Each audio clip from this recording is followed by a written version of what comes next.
So I'm here at the 2017 ASH annual meeting, and I would like to share with you some of the key points on the AML topics discussed here in the meeting.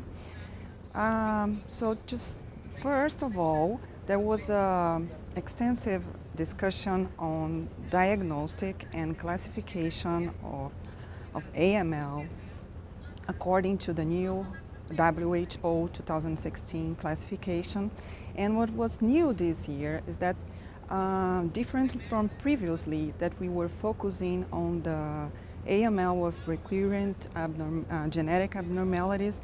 This year we had a full session discussing therapy-related AML and also AML with myelodysplastic related changes. And this was pretty new and gave us the chance to discuss not only diagnostic tools but also therapeutic guidance on these two subtypes. Especially AML with MRC, now how it is designated, we could define this entity by the genetic abnormalities that it has actually, besides the fact that the patient has a previous history of MDS. So this was one of the main points for the diagnostic classification. Secondly, regarding prognostic information, the European Leukemia Net 2017 score stratification for patients as low, intermediate, and high risk was also revised.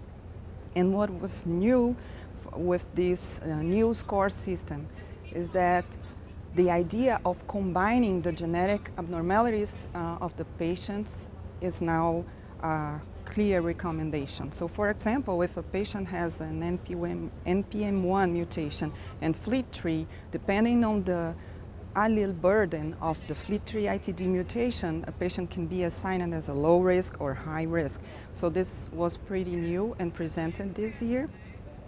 And also, besides that, the importance of combining the cytogenetic, molecular profiling, and the new abnormalities that are being discovered have been underscored.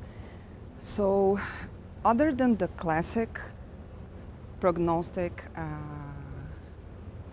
genetic mutations that are already known, there has been during this meeting an extensive discussion about the new mutations, especially mutations, for example, of TP53 in combination with complex karyotype patients. This was new. Also, fully session about ID8 mutations that is now new target to therapy. And what was also emphasized is that besides all this knowledge about the mutations that we know, we can either combine these with MRD, minimal residual disease strategies, to have an evolutionary prognostic assessment. I cannot avoid mentioning the scientific sessions that were, we had many papers, oral sessions, and posters in the poster sessions as well regarding AML targeted therapy. So people came here and brought interesting and many interesting data about the new NGS, next generation sequencing platforms that now are available to study and characterize patients. And more importantly, they brought studies where new inhibitors for specific alterations are being used. Not only basic science studies, but also some clinical studies that may in the future change therapy for AML. And finally, if we take all this knowledge about the biology of the disease with all this mutational profiling that has been discovered. What's the translation of all this? Have been 4 important new approvals for target therapy in AML. So we are still not changing completely our therapy strategy. We still have intensive chemotherapy and allogenic transplantation as the standard, but we can now individualize therapy based on the mutations that the patient has. So this is very interesting. I would cite the 4 more interesting and recent approvals during this year. There are midostaurin, which is a FLT3 inhibitor approved for patients with FLT3 ITD mutations.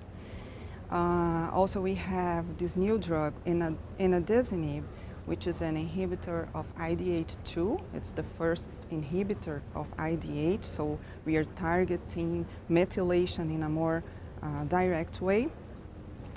There was also the approval of a drug that is a liposomal formulation of daunorubicin and cytarabine, which is CPX351.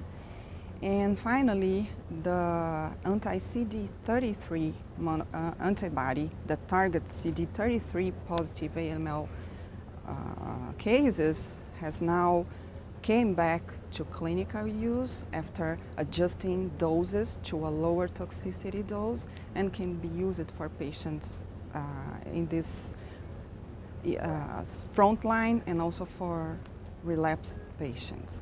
So in the end, we conclude that now the therapy can be actually improved if we individualize patients according to him or her individual mutational profile, and we can use these drugs to add not only for patients with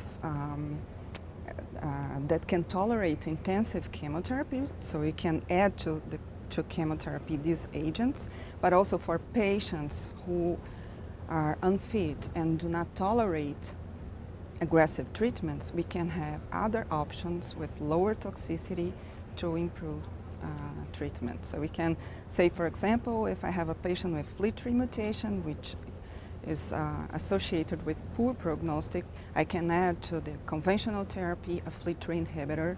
And if I have a patient with mutated IDH2, I can think about adding an IDH2 inhibitor and so on. So I think this is great news, and we are hoping to have more and more discoveries. There are at the moment, I think, more than 40 trials ongoing combining these targeted therapies and also target therapies with conventional therapies.